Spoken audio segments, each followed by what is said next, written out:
పట్నంలో తాగునీటి కోసం మహిళలు రోడ్డెక్కి ఆందోళనకు దిగారు. వన్ టౌన్ బుక్క వీధిలో శుద్ధి లేకుండా మలమూత్రాలతో కలుషితమైన నీటిని తాగి ప్రజలు ఆరోగ్యం బాధపడుతున్నా తాగునీటి కోసం అధికారులు ఎన్నిసార్లు మొరపెట్టుకున్నా స్పందన లేకపోవడంతో ఆందోళనకు దిగారు. తమకు తాగేందుకు గుక్కడి నీళ్లు కావాలంటూ వేడుకుంటున్న బుక్క వీధి బాధితుల మనోవేదనపై మరింత సమాచారం మా రీజనల్ కోఆర్డినేటర్ కిరణ్ అందిస్తారు. విశాఖ నగరం సిటీ ఆఫ్ డెస్టినీగా పేరుగాంచినటువంటి విశాఖపట్నంలో కనీస మౌలిక సదుపాయాలకు లోచుకోలేని దుస్థితి ఈరోజు విశాఖ వన్ టౌన్లో కనిపిస్తుంది. ముఖ్యంగా ప్రజలు ఏదైతే కనీస మౌలిక సదుపాయాల్లో భాగమైనటువంటి విద్య, వైద్యం, రోడ్లు, అలాగే త్రాగునీరు ఇట్లాంటివి ఏమీ లేకుండా చాలా రకాలుగా సమస్యల వలన చిక్కుంటున్న పరిస్థితి. ఈరోజు మనం చూసుకున్నట్టయితే ఏదైతే వన్ టౌన్ బీచ్ రోడ్ సమీపంలో ఉన్నటువంటి బొక్కా వీధిలో ప్రజలందరూ కూడాను ఇక్కడ ఉన్నటువంటి మంచినీళ్లు సరిగ్గా లేక చాలా ఇబ్బంది పడుతున్నారు. ముఖ్యంగా మురుగు నీరు పర్టికులర్ గా మన విజువల్స్ లో చూడొచ్చు. వీళ్ళు గత కొన్ని నెలల నుంచి కూడాను మంచినీళ్లకు నోచుకోలేని పరిస్థితి. ఈరోజు జీవీఎంసీ పెద్ద ఎత్తున ప్రచారం చేస్తూ అందరికీ మౌలిక సదుపాయాలు కల్పిస్తున్నాము, మంచినీటి కొరతను తీరుస్తున్నాము, స్వచ్ఛమైనటువంటి నీటిని అందిస్తున్నామని చెప్పి ప్రగల్భాలు పోతున్నప్పటికీ ఈరోజు ఈ బొక్కా వీధిలో ఉన్నటువంటి మహిళలు ఎవరైతే ఉన్నారో వాళ్ళందరూ కూడా గత కొద్ది రోజులుగా పెద్ద ఎత్తున ఇటు కలెక్టర్ను మరోవైపు జీఎంసీ అధికారులను కలిసినప్పటికీ కూడా ఎలాంటి ప్రయోజనం లేకపోతుంది. ముఖ్యంగా ఇటీవల ఏదైతే పౌర సమాజం ఉందో వాళ్ళు పెద్ద ఎత్తున కలెక్టర్ దృష్టికి ఈ సమస్యను తీసుకెళ్ళినప్పుడు త్వరలోనే మీ సమస్య పరిష్కరిస్తామని హామీ ఇచ్చినా ఇంతవరకు ఎలాంటి చర్యలు కూడా లేవు. రిటర్న్ గా కూడా వాళ్ళు ఇవ్వడం జరిగింది. అయినా సరే ఈరోజు మనం ఇక్కడ ఉన్నటువంటి మహిళలు ఉదయం 6 గంటలకో 7 గంటలకు వచ్చేటువంటి మంచినీళ్ళు పట్టుకుంటే పూర్తిగా కలుషిత వాతావరణంలో ఈరోజు ఉన్నారు. ఎక్కడో గ్రామీణ ప్రాంతాల్లో కలుషిత నీటిని తాగుతున్నారు ఏజెన్సీ వాసులు అని అంటే ఒక అర్థం ఉందని చెప్పుకోవచ్చు. కానీ ఇక్కడ మున్సిపాలిటీకి అత్యంత చేరులో ఈ ఏరియాలో కూడా నీళ్లు ఈ రకంగా ఉన్నాయంటే వాళ్ళు ఒకసారి మనం విజువల్స్ లో చూడ స్పష్టంగా ఏదైతే కింద ఎంత పారిశుద్ధ్యం ఎలా ఉందో ఇక్కడ జీవీఎంసీ చేసిన చర్యలు ఎలా ఉన్నాయో చూడొచ్చు. పర్టికులర్ గా వాటర్ లో ఉన్నటువంటి ఈ పరిస్థితి చూసుకున్నట్టయితే వీళ్ళందరూ కూడా ఎంతో ఆవేదన వ్యక్తం చేస్తున్నారు. ముఖ్యంగా ఇక్కడ ఉన్నటువంటి నీళ్ళని తాగడం వల్ల డయేరియా బారిన పడుతున్నా అని చెప్పి మహిళలందరూ కూడా ఆవేదన వ్యక్తం చేస్తున్నారు. అయితే అసలు ఏం జరుగుతుంది అనేది ఇక్కడ ఉన్నటువంటి మహిళలు కొంతమంది అడుగుదాం. అమ్మ, ఏంటి నీళ్లు ఎప్పటి నుంచి ఎలా వస్తున్నాయి, ఏంటి పరిస్థితి? చాండ్రోలు పెట్టి ఇలాగే వస్తున్నాయి. ఆ బాత్రూమ్ నిండిపోతున్నాయి. ఎన్నాళ్ళు బాధపడుతున్నావు? బాత్రూమ్ పైకి వచ్చేస్తున్నాయి. అలాగే నడుస్తున్నాం అందరూ. ఏంటి నడిచినా ఎవరు పట్టింపు చేసుకోవట్లేదు. ఎందుకు ఏది ఉన్నా అందరూ కౌన్సిలర్లే చెప్పడానికి ఏది లేదు. గొట్ట ఓటు వేయమంటున్నా, మేము ఓట్లు వేయమంటున్నాం. ఎందుకు ఓటు వేసినా ఫలితం లేదు. ఇంకా ఏంటి గొట్ట మాకు ఓటు వేసియండి ఇంకా అంతే. ఇంకా ఇప్పుడు మీ కార్పొరేటర్ వాళ్ళు ఉన్నారు కదా, ఎమ్మెల్యే కార్పొరేటర్ ఉన్నారు వంశీకృష్ణ శ్రీనివాస్ ఈ ఏరియా ఎమ్మెల్యే, మరోవైపు కార్పొరేటర్ ఉన్నారు.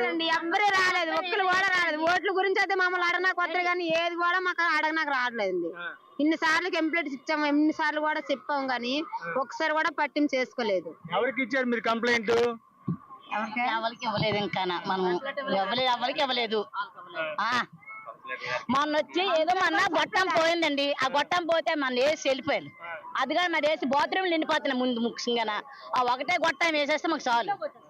ఇంట్లోకి వచ్చేస్తున్నాయి, అవి పురుగులు వచ్చేస్తున్నాయి. మనం ఇల్లు నిండిపోయింది బాత్రూమ్ తోటి. ఎన్నిసార్లు మనకు మన ఇల్లు నిండిపోయి ఈ మా ఇల్లు వేసుకొని కవర్లు వేసుకొని తోడుకున్నాను, డొక్కొట్టుకొని తోడుకున్నాను నేను. అలాగే తోడుకొని ఏడ్చే మా బాబు వచ్చి ఆ గొట్టం పొడిచి అప్పుడు నీరంతా వెళ్ళిపోయింది బాత్రూమ్. నువ్వు చెప్పమ్మా, అసలు ఏమవుతుంది? మంచి ఎందుకని రావట్లేదు? వాటర్ తాగుతుంటే పిల్లలకు బాగోట్లేదు. జ్వరాలు, వాంతులు, విరేచనాలు. ఎవరికి నాకు బాగాలేదు. వాటి మాకే ఎదురు బాగా పురుగులు వచ్చేస్తున్నాయి. ఏం తాగుతాం ఈ నీళ్లు? చిన్నపిల్లలు కొనుక్కొని తాగాలంటే ఏంటి, ఎక్కడ తెచ్చుకుంటారు? ఆడాలి మేము ఎంత బాధపడినా ఆడాలో పడుతున్నాం. ఇది ప్రస్తుతం మనం చూసుకున్నట్లయితే ఇక్కడ ఉన్నటువంటి స్థానిక మహిళలు గత కొన్ని నెలల నుంచి కూడా తమకు మంచినీరు కరువైన పరిస్థితి అని చెప్పి పూర్తిగా కలుషిత వాతావరణంలో కలుషిత నీటిని ఈరోజు తాగే పరిస్థితి, వాంతులు, విరోచనాలు, డయేరియా సోకి నానా ఇబ్బందులు పడుతుందని చెప్పి ఇక్కడ ఉన్నటువంటి స్థానిక మహిళలు వాపోతున్న పరిస్థితి.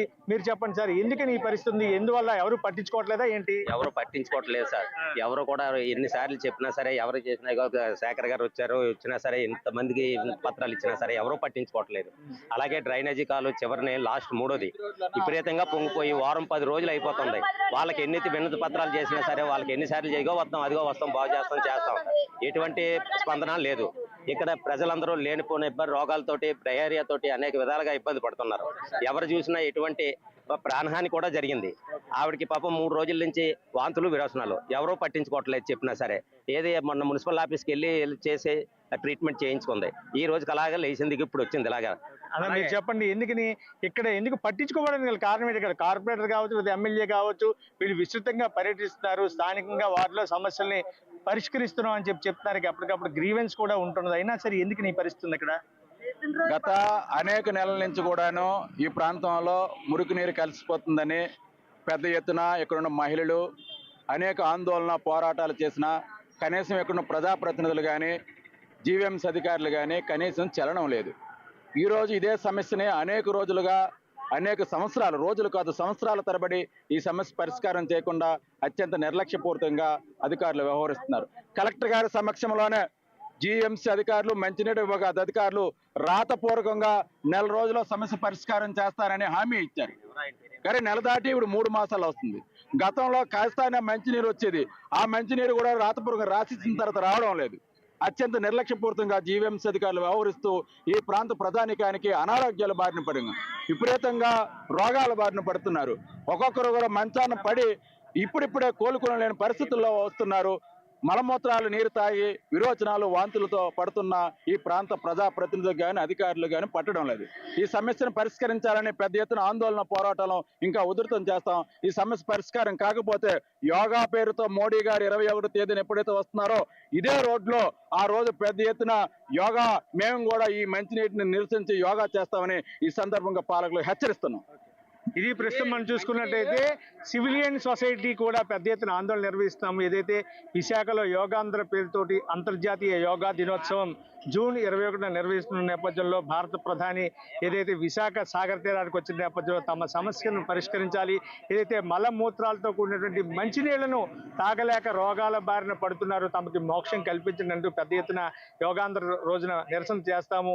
ఈ ప్రాంతంలో పెద్ద ఎత్తున సివిల్ సొసైటీ సభ్యులు ఎవరైతే ఉన్నారో వీళ్ళందరూ కూడా పెద్ద ఎత్తున నిరసన వ్యక్తం చేస్తామని చెప్పి ఇక్కడ ఉన్నటువంటి వార్డు ప్రజలందరితో కూడా పెద్ద ఎత్తున ఒక ధర్నాను కూడా నిర్వహిస్తామని చెప్పి ఉన్నటువంటి వాళ్ళందరూ కూడా చెప్తున్న పరిస్థితి. మొత్తం మీద మనం చూసుకున్నట్టయితే విశాఖ మహానగరంలో ఉన్నటువంటి ఈ దుస్థితిని చూసి వీళ్ళందరూ కూడా చాలా ఆవేదన వ్యక్తం చేస్తున్న పరిస్థితి. Cameraman Raj Kiran Kumar, 99 TV, Vizag.